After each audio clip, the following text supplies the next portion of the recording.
Muy buenas noches, hermanos y hermanas. Un gusto estar aquí otra vez con ustedes, compartir este medio digital con cada uno de ustedes ahí donde se encuentran. Siempre pues agradecido por su interés, por su compromiso, por pues la dedicación de aprovechar este tiempo de que podemos seguir compartiendo juntos a lo largo de la semana y, y pues a la misma vez seguir compartiendo estos recursos bíblicos que pues espero estén siendo de mucho provecho para sus vidas. Estamos estudiando Primera de Pedro, capítulo 3 y bueno, de hecho recordarán que la semana pasada entramos a unos versículos pues algo curiosos podríamos decir y quizás incluso pues polémicos cuando no se tiene presente el contexto, ¿verdad?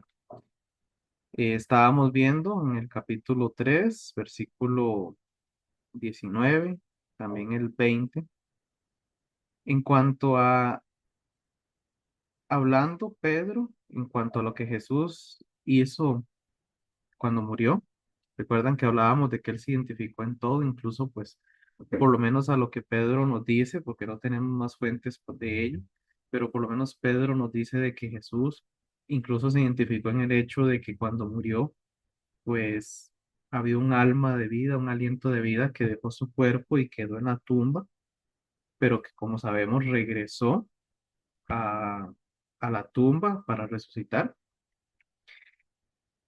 Y a lo que él nos dice durante ese tiempo, entre el viernes y el domingo que él falleció, pues que estaba fallecido, durante ese tiempo él fue a donde parece ser que él describe, donde están pues todas las almas de todos los seres humanos que han fallecido. En ese sentido, él se identificó con nosotros. Siempre teniendo presente ese punto, ¿verdad? Tengamos presente el hecho que Pedro no está aquí haciendo una exposición muy detallada, digamos, de que qué pasa después de la muerte. No pretende explicarnos así detalladamente la naturaleza de Jesús mientras estaba en el cuerpo. Él solo nos habla como algo que él tiene muy claro y que muy posiblemente pues también sus lectores tenían muy claro, ¿verdad? Entonces, él se identifica hasta en el hecho de que va al lugar de donde están todas las almas y específicamente va a, dice, predicarles, según sí, según el griego original, que se traduce a español como predicó, aunque también recordemos que lo que estábamos analizando, que en ese sentido es muy importante los idiomas originales, porque la palabra predicar no necesariamente habla como de evangelizar, no necesariamente habla de de ir a anunciar el evangelio para que haya un arrepentimiento, ¿verdad? Veíamos que lo que hace es dar un anuncio, ser un pregonero. Lo mismo que hizo Noé en su momento, que de eso vamos a hablar más adelante, que el mismo Pedro de hecho lo menciona a Noé como pregonero de justicia. Pero bueno, enfocándonos aquí, entonces nos dice Pedro en el versículo 19 que él fue en ese espíritu, en el espíritu, o sea, como decir el alma, que falleció el cuerpo, pero el alma fue al Hades, una forma de identificar el lugar donde están las almas de los que han fallecido. Entonces él va a predicar a los espíritus encarcelados. Y veíamos que especialmente del libro de Enoch, un libro que para nosotros no es muy, pues no es muy usado y no está como muy a la mano, digamos. O sea, no es típico encontrarlo en una librería, ni siquiera en medio de recursos cristianos. Pero para la época de Pedro, en la cultura judía, era muy conocido, aparte de otros libros eh, que apócrifos que no están dentro del canon bíblico, pero que eran muy familiares para todos los que estaban escuchando a Pedro. Entonces ahí se habla de eso, los espíritus encarcelados, que él, Jesús va a dar un anuncio. ¿Anunciando qué? Bueno, según lo que nos da a entender el contexto, y vamos a seguir viendo eso, su victoria sobre el pecado y la muerte. Haciendo la conexión, lo que veíamos desde el 18, que el hecho de que él padeciera en esa cruz, que muriera el justo por los injustos, para llevarnos a Dios, no fue una derrota, no fue el fin, fue más bien una confirmación de su victoria rotunda y absoluta sobre el pecado y sobre la muerte. Y aquellos que ya estaban en un lugar, que suponemos que ahí están todavía, aquellos que pecaron, ahorita vamos a hablar un poquito más de ese detalle que todavía nos falta desmenuzarlo, aquellos que ya tenían confirmado su destino de castigo eterno debido a su pecado, Jesús va a confirmarles su victoria y a confirmarles el destino que ellos tenían. Como les decía, hay que tener presente que Pedro no pretende aquí hacer una exposición detallada del tema, porque uno podría hacerse muchas preguntas. Uno podría decir, bueno, si Jesús fue al Hades y fue a donde están los espíritus encarcelados, por decirlo así, un lugar de castigo que está en el Hades, ¿por qué no fue y también le habló a los anteriores, a los que murieron antes, ¿verdad? En fe, o sea, no solo a los que pecaron y estaban condenados ya, sino también a los que estaban, como decíamos, tomando el relato de Jesús de Rico y Lázaro, aquellos que estaban en el seno de Abraham. ¿Por qué no dice Pedro? ¿Por qué no habla de eso? Entonces, no tratemos de sacar detalles de donde no tenemos información suficiente. Aquí el punto de Pedro es que él va a confirmarles a los que ya sabían su destino, confirmarles que efectivamente era así. Y en cierto sentido es confirmándole al mismo Satanás, y el príncipe de este mundo, confirmándole su destino, confirmando que en la cruz, lejos de ser una derrota, más bien era una victoria. Decía que aquí hay un detalle que hay que desmenuzar más, porque más o menos ya lo hablamos un poco cuando leímos ahí en Primera de Enoc, pero quiero destacarlo un poco más. ¿Por qué estaban esos espíritus encarcelados ahí? ¿Por qué estaban ahí, pues, en ese lugar de castigo? El 20, versículo 20, nos introduce un poco de quiénes son esos espíritus encarcelados. Nos dice en la Reina Valera contemporánea, a los que en otro tiempo desobedecieron en los días de Noé. Entonces recuerdan, no quiero repasar tanto porque creo que lo analizamos bastante en detalle en su momento, pero recuerdan que esos ángeles a los que se refiere Pedro, que está haciendo referencia de eh, aquí de la primera carta de Enoch, el pecado, o más bien, ¿quiénes son esos que están ahí? Son los ángeles que pecaron, tal como lo describe Génesis 6. Recuerdan que ahí hicimos la comparación de cómo el relato de Génesis 6 tiene mucha similitud con lo que se escribe en Primera de Enoch en distintas secciones. Y el pecado básicamente de ellos dice que fue desobedecer a Dios, según lo dice aquí mismo Pedro, ¿verdad? Aquellos que desobedecieron a Dios, pero no cualquier grupo de seres en especial, sino en los días de Noé. Entonces, como ahí leímos, podemos repasarlo así muy rápidamente, en Génesis 6, ellos cometieron un pecado, quizás el más grave fue el hecho de que siendo eh, pues ángeles, estando en un lugar de privilegio, ya que estaban ahí en el cielo, rodeando al Padre, rodeando a Dios, entonces codiciaron. Leámoslo aquí, Génesis 6, 1 al 4. Ya lo hemos leído, pero repasemos para tener claro cuál es el pecado específico por el cual ellos están ahí encarcelados, por lo cual ya ellos estaban en ese lugar de tormento y que Jesús va a proclamarles ya su victoria definitiva. Entonces veíamos que dice, cuando los hombres comenzaron a multiplicarse por toda la faz de la tierra, les nacieron hijas, sucedió que los hijos de Dios vieron que las hijas de los hombres eran hermosas, y entonces tomaron mujeres para sí, las que escogieron entre ellos. Vean que aquí indirectamente nos está hablando que es codicia. codiciaron algo que no les correspondía. Si nos quedáramos aquí y hacemos una comparación con Génesis 3, con la caída del ser humano, podríamos ver un paralelo, porque efectivamente el pecado del ser humano por el cual fue excluido del jardín del Edén y por ello el acceso al árbol de la vida es codicia, codicia de ser iguales a Dios. ¿Qué es lo que codiciaron aquí los hijos de Dios, que se entiende que son los ángeles de los que describe Pedro? Codiciaron lo que estaba en la tierra. Una vez más, tengamos presente que aquí ni el autor de Génesis ni Pedro pretenden hacer una exposición demasiado pues detallada de, de esto, o sea, no son minuciosos.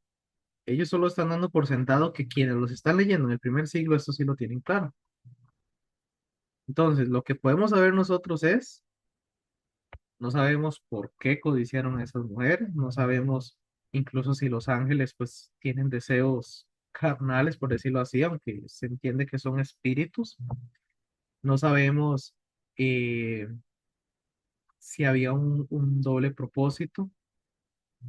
Quizás podría decirse, tomando pues distintos textos, que los ángeles pues siempre han envidiado a los seres humanos, porque ellos, especialmente recuerdo que eso lo menciona, creo que es Hebreos 2 cuando habla de que los ángeles todo esto solo lo miraron, solo bueno, incluso Hebreos 11 habla, incluso el capítulo 1 también, cuando habla de los ángeles, ellos no recibieron la clase de privilegios que nosotros hemos recibido. Incluso podría decirse que a nosotros Dios nos da un lugar de preeminencia que los ángeles nunca han tenido. En fin, solo es especular por lo que se podría entender, no podemos decir verdades absolutas.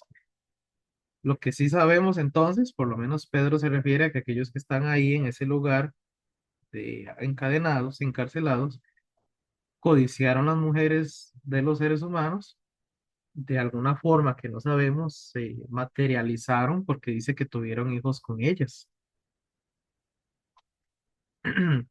Luego, lo que nos dicen los versículos 3 y 4, vean que si usted los toma por aparte, parecieran no, ¿cuál es la conexión? Bueno, en el versículo 3 dice que el Señor dijo, no va a estar mi espíritu peleando o contendiendo para siempre con el hombre, pues él no es más que carne, vivirá hasta 120 años. Es como la forma en la que Dios restringe la capacidad del ser humano para hacer mal. Imagínense que si ya vivían 900 años, ¿cómo sería vivir 900 años cometiendo el pecado de forma deliberada y fomentando el pecado? Entonces veamos esto como parte de la gracia de Dios para que el ser humano pues tenga un cierto límite de lo malo, de lo pecaminoso que puede hacer. Y luego en el versículo 4 dice que en esos días había gigantes en la tierra. ¿Por qué? Bueno, ahí vean que sigue diciéndolo. Y también después de que los hijos de Dios se unieran a las hijas de los hombres y le engendraran hijos. Estos fueron los grandes héroes que desde la antigüedad ganaron renombre. ¿Qué nos dice ahí? Bueno, parece dar a entender que esos hijos de Dios, que se entiende que son ángeles, pues de alguna forma quisieron encontrar en medio de los hombres reconocimiento, renombre, por medio de los hijos que tuvieron. Eh, También nos menciona, vean que el versículo 4 habla de que ya había de por sí gigantes en la tierra, y también después de los que los hijos de Dios se unieran a los hijos de los hombres. O sea, que los hijos de los ángeles con las mujeres fueran gigantes, no exclusivamente podría entenderse, porque si lo leemos así textual como dice el autor de Génesis, que podría ser Moisés, pues menciona ese detalle.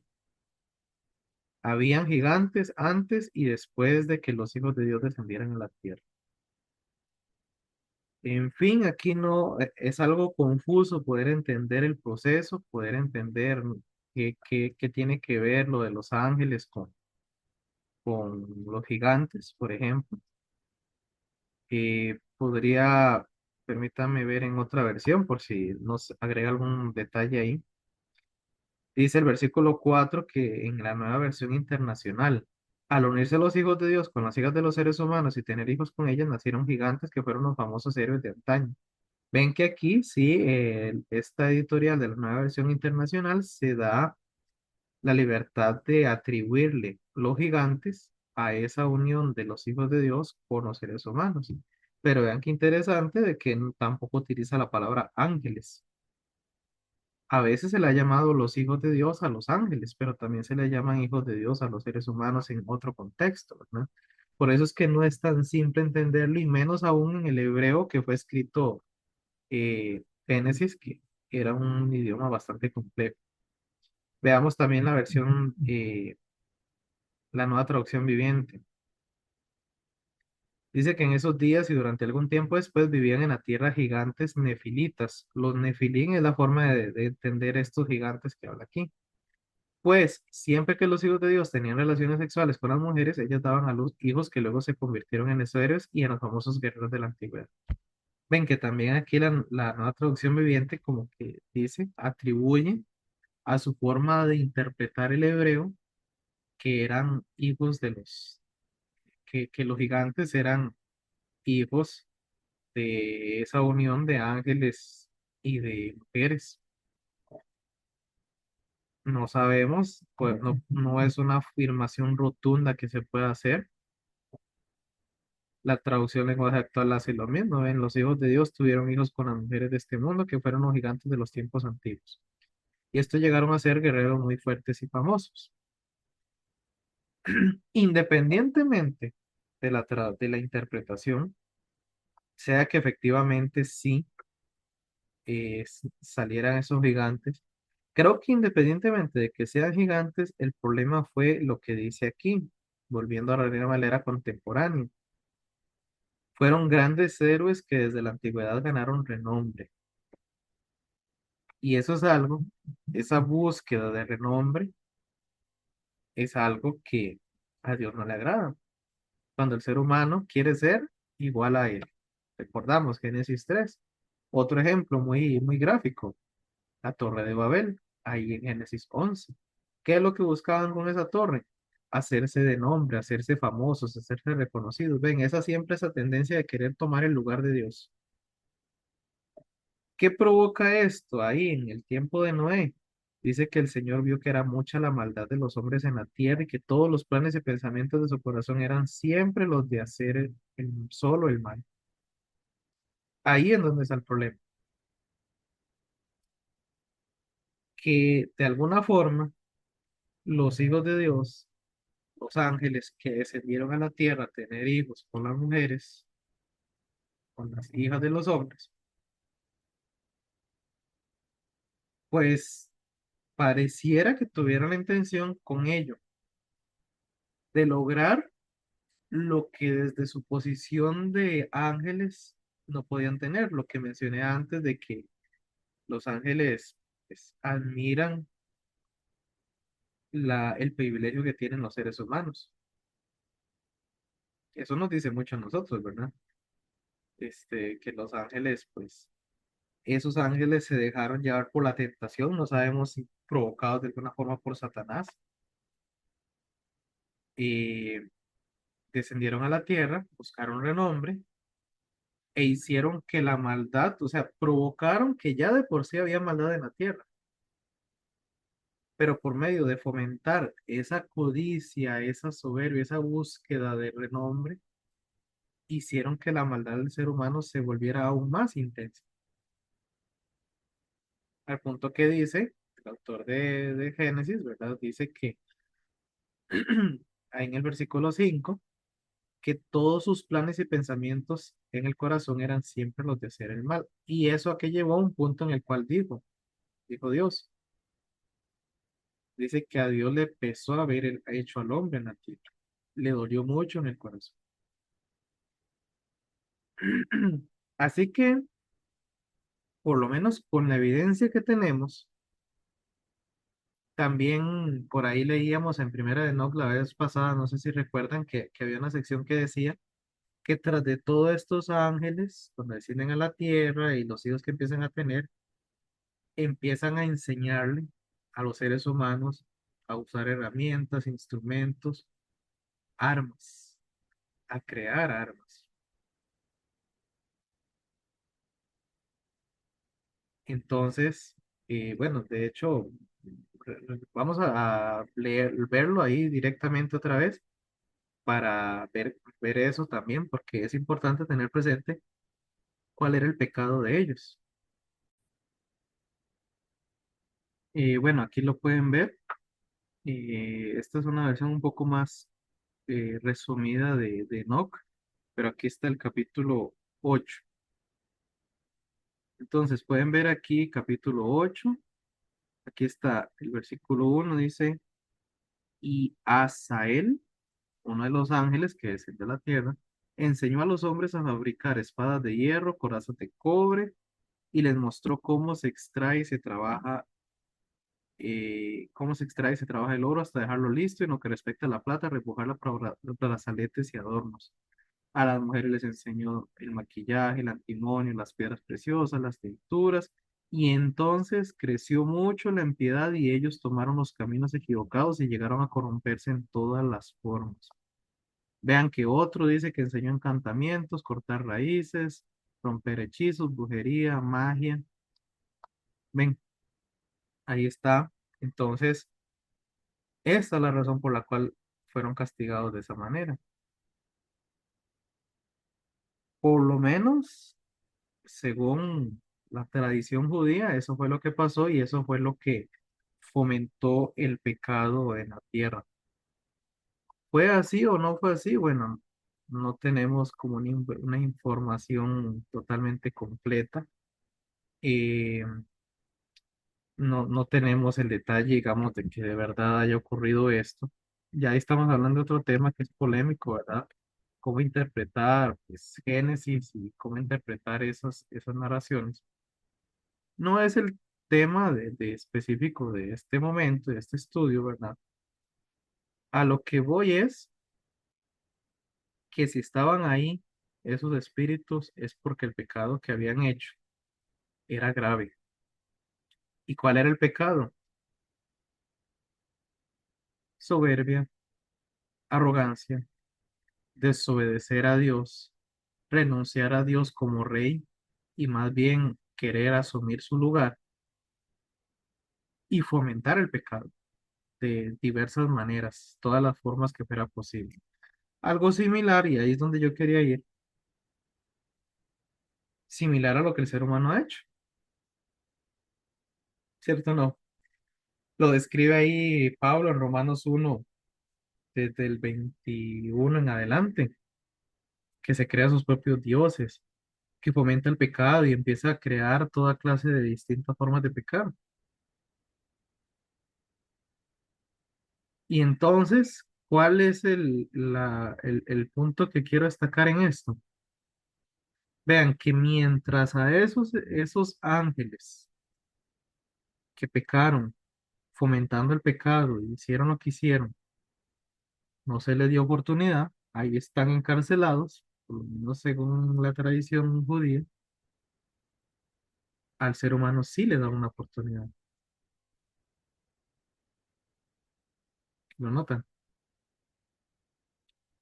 Cristo padeció el justo por los injustos, exactamente igual de injustos, quizá peor que los ángeles, pero mientras los ángeles no se le dio ese privilegio, posiblemente porque, no sé, ellos ya estaban ahí en el cielo, ya eran parte de las huestes celestiales y por decirlo así, ya tenían un acceso a la presencia de Dios, por eso no se justificaba que quisieran asumir su lugar, que es por lo que tradicionalmente se entiende que quiso hacer Satanás, ¿verdad? Que era un ángel de luz pero que fue echado de los cielos por su pecado. El asunto es que el ser humano tiene esa misma tendencia y sin embargo se le da un privilegio, se le da una oportunidad de que Cristo mismo venga a pagar en su lugar y lo capacite para reconciliarse de nuevo con el Señor. Eso creo que es como el principal, como el principio más, pues, significativo que podríamos extraer de este tema, porque como dije, esto no pretende ser una explicación detallada de qué ocurrió allá en los tiempos, de qué tanto los ángeles se involucran con el ser humano, o de que, no sé, qué está ocurriendo con los que ya murieron, dónde están los ángeles. Esto no pretende de ser un estudio de ese tema, porque estamos estudiando Primera de Pedro 3 18 19 20. Lo que hemos estado como revisando en este tiempo, en estas últimas dos clases, pues es tener la información que pues posiblemente tenían a mano los primeros lectores para poder entender algo para nosotros. Y yo creo que eso es lo principal que podemos aprender nosotros, el privilegio. Privilegio que a los ángeles no se los dio, pero a los seres humanos sí se les dio. Y de hecho, sin tener que irse muy lejos del contexto de Génesis 6, Dios da el privilegio de poder salvarse a Noé y su familia. Y es justamente el punto al que continúa Pedro en el resto del versículo 20. En los días de Noé, cuando Dios esperaba con paciencia mientras se preparaba el arca, en la que unas cuantas personas, 8 en total, fueron salvadas por medio del agua.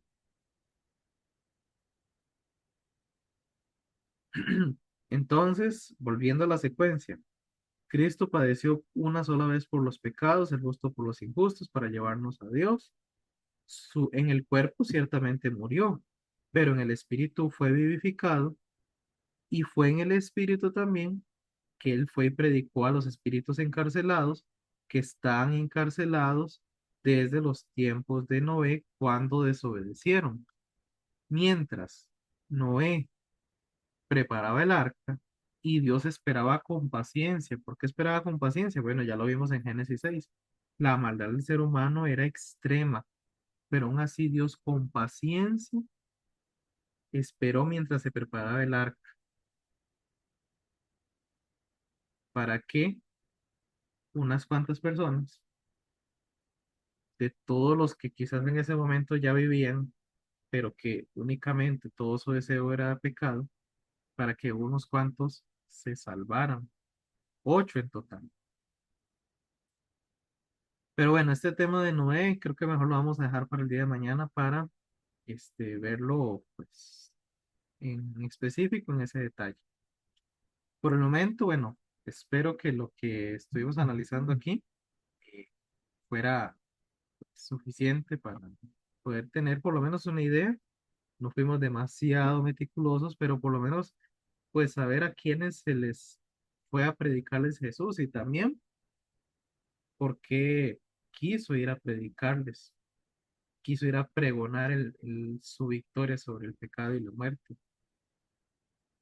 porque bueno, ellos fueron quizás, por lo menos según la tradición, quizás de los más grandes responsables para que la condición de la humanidad estuviera como estaba. Y aún así, al ser humano le da privilegio. ¿De acuerdo? Bueno, vamos a dejarlo por aquí. Eh, y sí, el día de mañana vamos entonces a retomar el resto de este versículo 20. Oremos. Padre, te agradecemos por este momento que hemos destinado para estudiar juntos sobre un tema que pues puede ser algo confuso para nosotros porque no lo tenemos pues, de primera mano, pero aún así, Señor, podemos aprender y ver a través de ello el privilegio que nos das de no solo habernos reconciliado por medio de Cristo, sino incluso saber que tenemos un destino asegurado gracias a ti, a tu bondad y misericordia. Gracias, Señor, te damos y oramos en Cristo Jesús. Amén. Quedamos así, hermanos. Muy buenas noches y bendiciones.